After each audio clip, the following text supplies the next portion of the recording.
Australia police defend actions after violence at protest over Israeli president visit. Australian police have defended their actions after violently clashing with protesters during a demonstration against a visit by the Israeli president. Video emerged of police charging and punching protesters during the rally in Sydney on Monday night, with a state parliament MP among those who said they were injured in the clashes. Police said 27 people were arrested, with 9 later charged, and 10 officers assaulted. Officers showed remarkable restraint, NSW Police Commissioner Lanyon said Tuesday, adding they did what they needed to do.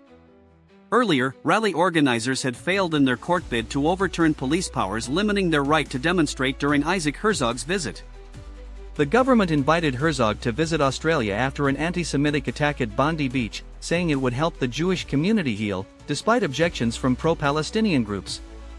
15 people, including a 10-year-old girl, were killed on December 14 after 2 gunmen shot at crowds at an event celebrating the Jewish festival of Hanukkah. Video footage of the protests outside Sydney's town hall and surrounding areas. Police said 6,000 attended, while organizers said it was 50,000. Appeared to show several physical confrontations between police and protesters, including officers punching protesters and dragging away Muslim men who were praying. Josh Lees from the Palestine Action Group said the violence at the protest on Monday evening was the worst he has seen in recent years.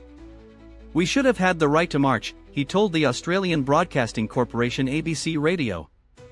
He said all of this could have been avoided if the New South Wales NSW government had allowed the group to march from Town Hall to either the State Parliament or Hyde Park.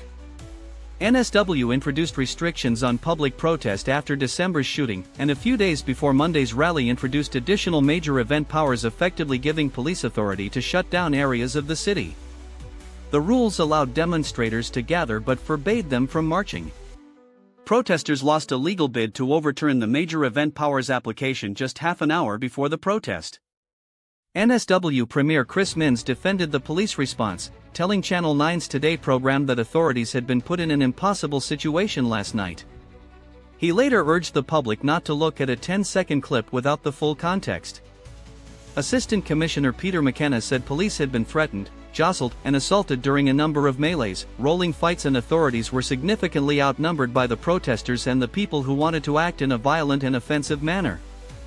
Among the crowd last night was Jewish demonstrator Linda Feinberg, who came to show solidarity. "I am appalled. It was a really damaging decision of Albanese to invite him, Herzog," she said, holding a placard that read "Jews say no to genocide." "It's very important for me to be here, in the mother of 2 and 1 on the way," she told the BBC, her voice cracking. "They're killing our children. This is ridiculous." The speeches at Town Hall were peaceful, but tensions mounted afterwards when protesters began chanting "Let us march" and police closed in. As the atmosphere became fraught, pepper spray was deployed, which sent protesters running, but they were unable to leave the area due to police lines. Minns said police had needed to keep protesters away from people attending an event with Herzog at a nearby convention center. Another protest is planned for Tuesday evening outside a Sydney police station, with organizers calling for charges against protesters to be dropped and for police officers who had used physical force to be investigated. The Australian National Imams Council said the footage of Muslims men being dragged away while they were praying was shocking, deeply disturbing, and entirely unacceptable. NSW Greens MP a big